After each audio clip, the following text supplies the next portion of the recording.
All right, how's this? 27, Italian-American guy. He's an actor, born in Queens. Wow, big family. 7 sisters. Monica is browsing sperm donor profiles, and who pops up? Joey. Oh my God, under personal comments, New York Knicks rule.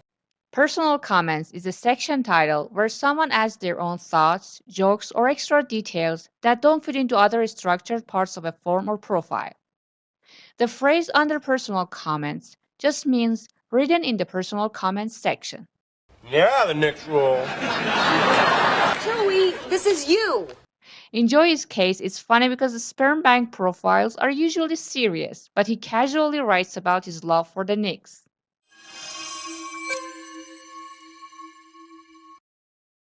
In Joey's comment, New York Knicks rule, the verb rule is a slang meaning are the best or dominate.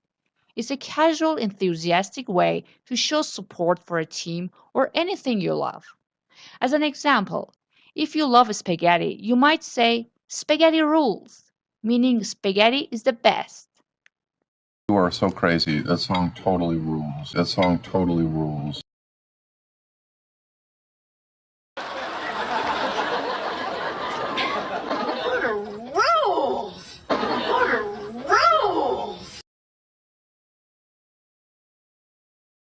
When did you go to a sperm bank? Well, right after I did that sex study down at NYU. Joey realizes no one has picked his sperm yet. Hey, remember that sweater I gave you for your birthday? And that's how you bought it? No, that's what I was wearing when I donated. I'm kind of surprised there's any of my boys left. He thinks his sperm isn't being chosen because his donor profile is boring and wants to add his acting job, Days of Our Lives, to make it more impressive, like a resume boost. Well, honey, it is pretty competitive. I mean, I've got an actual rocket scientist here. Hey, maybe I should call this place and get them to put my Days of Our Lives gig on here. Here, Joey is suggesting that he should call the sperm bank and ask them to list his acting role on Days of Our Lives in his donor profile. He believes this would make his sperm sell better.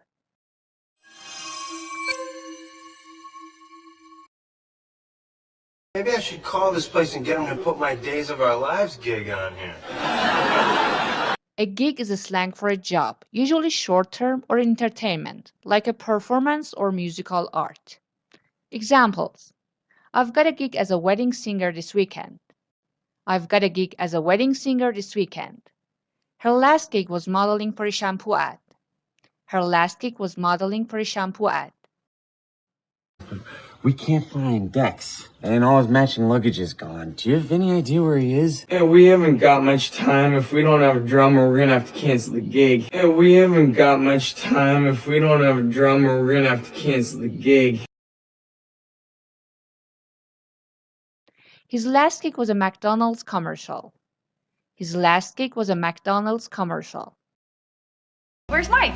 Oh, he has a gig. It's kind of like being married to a rock star, you know? my husband has a gig. Yeah, where is it? Oh, he's playing organ for a children's roller skating party. My husband has a gig.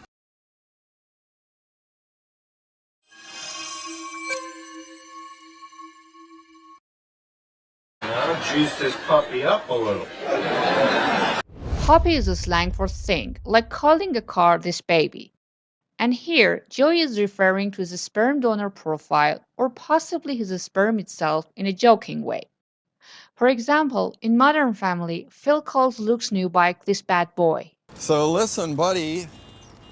Certain members of this family don't think you can take care of this bad boy.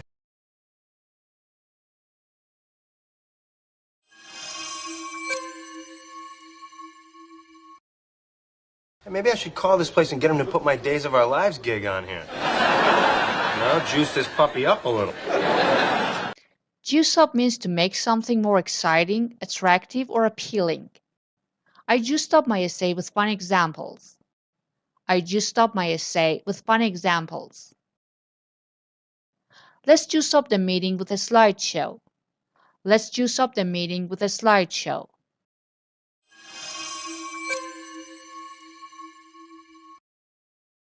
Spice up is a perfect synonym for juice up, and is way more common in daily life. Since it pops up in Friends and Modern Family later, let's explain the connection now. Spice up and juice up both mean to add excitement, but there is a small difference. Spice up makes something more fun and interesting. For example, let's spice up the party with a dance competition. Let's spice up the party with a dance competition. While juice up gives something more energy or hype. For example, let's juice up this presentation with some upbeat music. Let's juice up this presentation with some upbeat music. What are you doing, Tucker? Oh, hey, Principal Brown. Do you know how other teachers drone on and on to parents with their boring lectures? Well, I thought I would go another way. I'm gonna spice things up with a spirited game of dodgeball.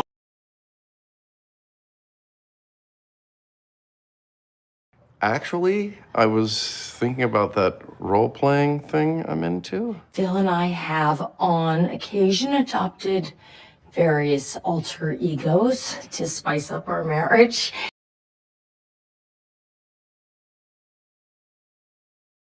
Spice up your outfit with a colorful scarf. Spice up your outfit with a colorful scarf. They spiced up their relationship with date nights. They spiced up their relationship with date nights. How about we play for more money? Say 200? Monica, I don't want to lose $200. We won't. 300? Monica, I'm just trying to spice it up. I'm just trying to spice it up. When to use which? Use the spice up for food, relationships, parties, outfits, boring routines. Use juice up for marketing, resumes, tech, performance.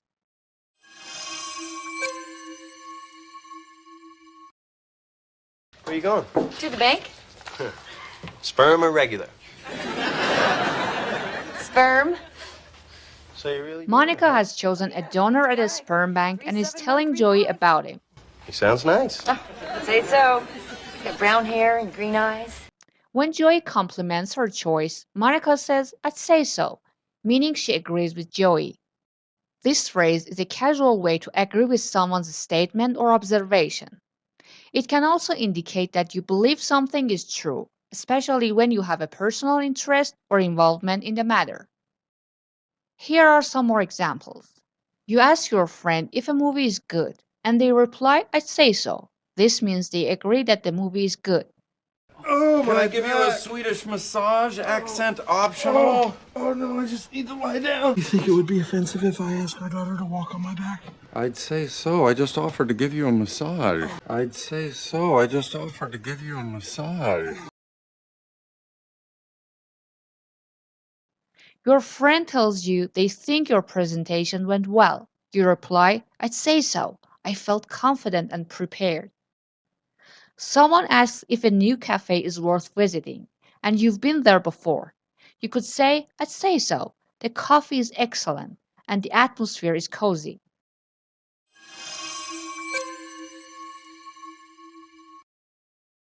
Later in this scene, Joey and Monica are talking about some imaginary guy Joey always pictures Monica with. I figured you would have picked a blonde guy. Really? Why? I don't know. I always pictured you ending up with one of those tall, smart blonde guys, named like Hoyt.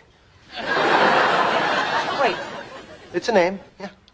Okay, guys, before moving on to the next phrase, let's warm up with this quiz. Guess the celebrity body.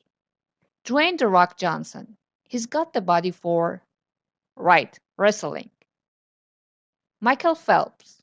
He's got the body for, correct, swimming. Is he a swimmer? He's got the body for it. Now I bet you have a better understanding of what to have the body for something means. I saw you in this, this great house with a big pool. Yeah. Is he a swimmer? He's got the body for it. I like that.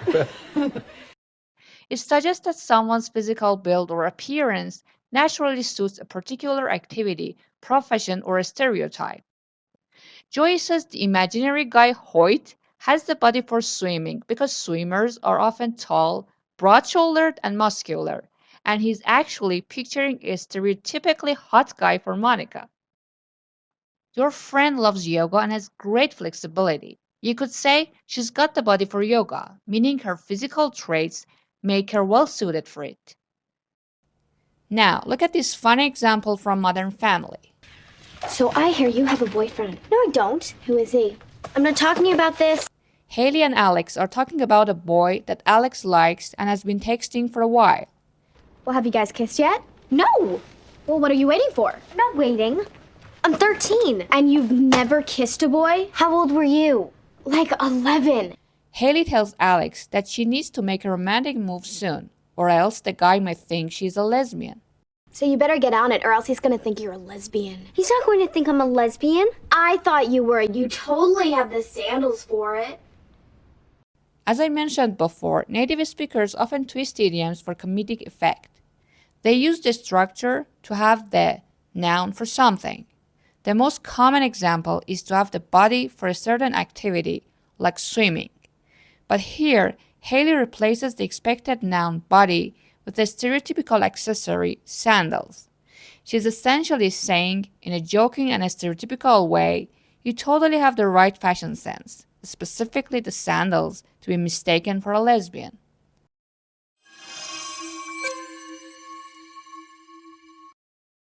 I called the sperm bank today. They haven't sold a single unit of Tribbiani. Nobody wants my product. Joey is complaining to Rachel that nobody wants his product at the sperm bank. Maybe if they met me in person.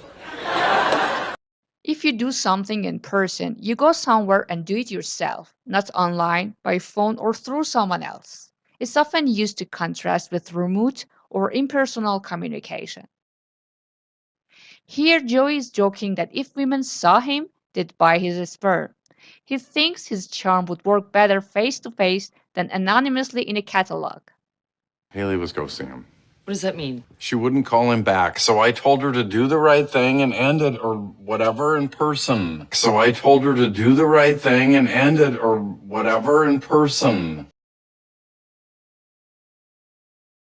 Ross, I'm so sorry. Okay, I promise I will straighten this out with him tomorrow, in person, or via email.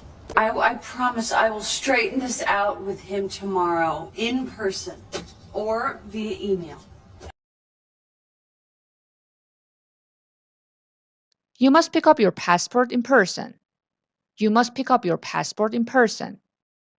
I prefer buying clothes in person. I prefer buying clothes in person.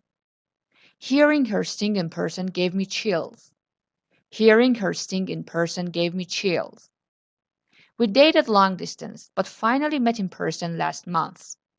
We dated long distance, but finally met in person last month. Maybe I should call this place and get them to put my Days of Our Lives gig on here. You know, juice this puppy up a little. This was just one part of my full tutorial. To catch all the other useful phrases and understand all the humor, watch the full playlist on the screen right now.